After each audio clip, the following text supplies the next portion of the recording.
السلام علیکم پیارے دوستو، بسم اللہ الرحمن الرحیم۔ سچے اور دلچسپ واقعات سننے کے لیے ہمارے چینل کو سبسکرائب کریں۔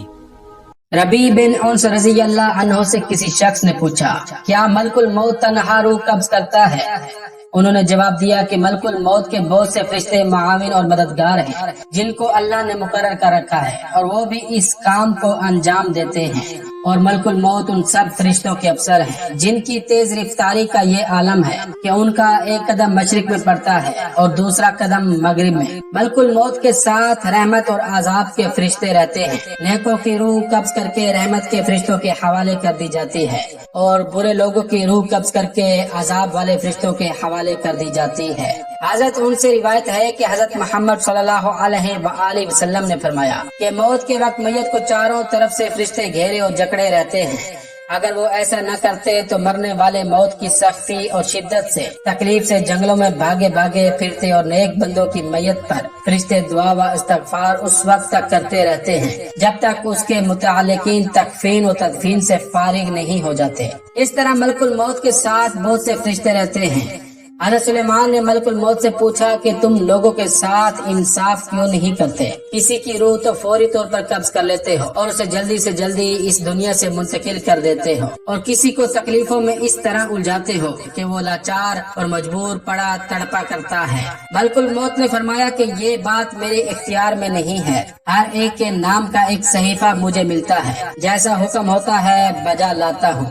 روایت میں ہے کہ شعبان کے مہینے میں ملک الموت کو ایک کاغذ دیا جاتا ہے، اس میں ان تمام لوگوں کے نام لکھے رہتے ہیں جن کی روح قبض کرنے اس سال ان کے ذمہ ہوتا ہے، اور ملک الموت روزانہ 3 مرتبہ ہر گھر میں اس لیے جاتے ہیں تاکہ جس شخص کی مدت پوری ہو چکی ہے اس کی روح قبض کر لی جائے۔ پس جب ملک الموت کسی کی روح قبض کرتا ہے تو مرنے والے کے عزیز و رشتہ دار رونا شروع کر دیتے ہیں۔ اس وقت ملک الموت دروازے کو پکڑ کر کہتے ہیں کہ باخدا میں نے کوئی زیادتی نہیں کی، نہ ہی میں نے اس کی روزی چھینی ہے، اور نہ ہی میں نے وقت سے پہلے اس کی روح قبض کی ہے۔ اس کا وقت پورا ہو چکا ہے، میں نے اللہ کے حکم کی تعمیل کی اور اپنا فرض ادا کیا ہے۔ دوستو، جیسا کہ آپ کو علم ہوگا کہ موت کا ایک دن معین ہے۔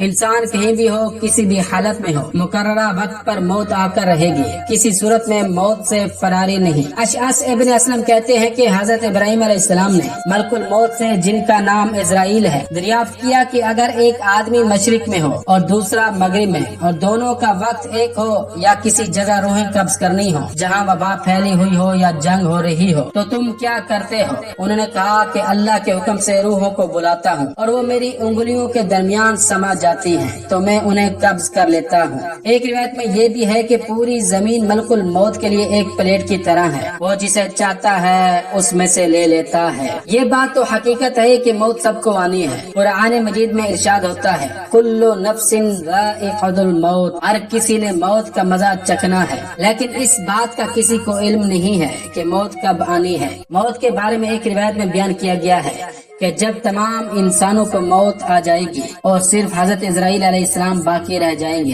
تو اس وقت اللہ تعالی حضرت اسرائیل علیہ السلام سے فرمائیں گے کہ تم بھی مر جاؤ تو وہ بھی مر جائیں گے۔ خالق کائنات اللہ رب العزت نے ہر جاندار کے لیے موت کا وقت اور جگہ متعین کر دی ہے، اور موت ایسی شے ہے کہ دنیا کا کوئی بھی شخص، خواہ وہ کافر ہو یا فاجر، حتیٰ جو کوئی بھی ہو، موت کو یقینی مانتا ہے۔ اگر کوئی موت پر شک و شبہ بھی کرے تو اسے بے وقوفوں کی فہرست میں شمار کیا جاتا ہے، کیونکہ بڑی بڑی مادی طاقتیں اور مشرق سے مغرب تک قائم ساری حکومتیں موت کے سامنے عاجز و بے بس ہو جاتی ہیں۔ موت بندوں کو ہلاک کرنے والی، بچوں کو یتیم کرنے والی، عورتوں کو بیوہ بنانے والی، دنیاوی ظاہری سہاروں کو ختم کرنے والی، دلوں کو تھرانے والی، آنکھوں کو رلانے والی، بستیوں کو اجاڑنے والی، جماعتوں کو منتشر کرنے والی، لذتوں کو ختم کرنے والی، امیدوں پر پانی پھیرنے والی، ظالموں کو جہنم کی وادیوں میں جلسانے والی، اور متقیوں کو جنت کے بالا خانوں تک پہنچانے والی شے ہے۔ موت نہ تو چھوٹوں پر شفقت کرتی ہے، نہ بڑوں کی تعظیم کرتی ہے، نہ دنیاوی چودھریوں سے ڈرتی ہے، نہ بادشاہوں سے ان کے دربار میں حاضری کی اجازت لیتی ہے۔ انسان اپنی زندگی میں بہت سے کام محض اپنی لذت یا خواہش کو پورا کرنے کے لیے کرتا ہے، جس کی وجہ سے یا تو اس کا پیسہ برباد ہوتا ہے یا صحت برباد ہوتی ہے۔ موت کو یاد رکھنے والے کی خواہشات کم ہوتی ہیں۔ اسی کے بارے میں نبی پاک صلی اللہ